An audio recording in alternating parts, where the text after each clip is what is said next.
Hello, Sarah from SS Massage Therapies here, sitting on my floor, going to show you how to get your hips moving properly, the way that they should be moving when you're walking. So you need to lie down on the floor, you need your legs raised and you need your legs mat width apart rather than hip width apart to start with. So hopefully you can hear me. So this is a somatic exercise, it's for lengthening the muscles in your hips.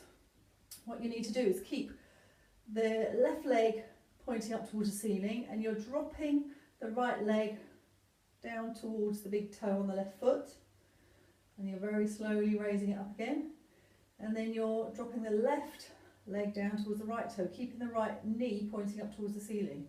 So you're not doing what you'd normally hear about from a physio, you're actually swaying your legs from side to side, dropping the knee down towards the opposite toe.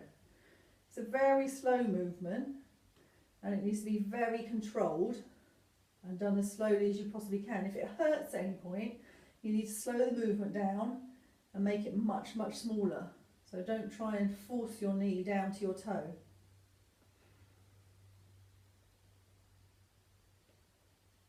This is actually working the muscles that would do the walking or running movement, doing it as they would do as you're walking or running.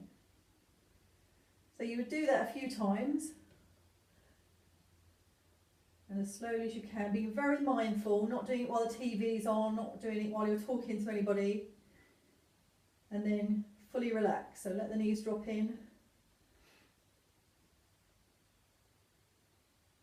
And the reason you need to relax is because your brain is taking on the information about all the muscles that you've used, so that it can calibrate and lengthen the muscles that haven't been lengthened for a long time. The second part of this is to lie with your feet hip width apart onto the mat.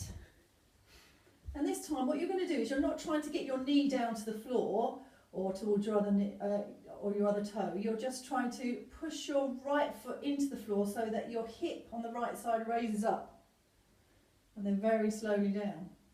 And you do the same with the other side. Push your left foot into the floor so your hip rises off the floor, and then lower it down very slowly. Your knee on the opposite leg should still be pointing to the ceiling. It's quite a hard move to get started on, but once you do, it's a kind of rocking, yawing movement. Knees both pointing the same way up to the ceiling. It's just your hip is rolling off the mat. Now if there's any pain, which there may well be if your hips haven't done this, then you make it a much smaller movement. Very slow, considered movement. Doing it with your eyes, both of these exercises with your eyes closed is the best way to do it. So I'm going quite fast now, but I've done this quite a lot. But if it's your first time, then you need to make sure your back is onto the floor, no gaps, and that you're just really slowly getting that tilt through the pelvis. And then as you get used to doing it, if you do this daily, you get used to doing it, and there's no shaking and no pain involved, then you can get your hips moving quite quickly, and you're getting the movement of walking. So have a go. See how it works for you, and let me know. Okay.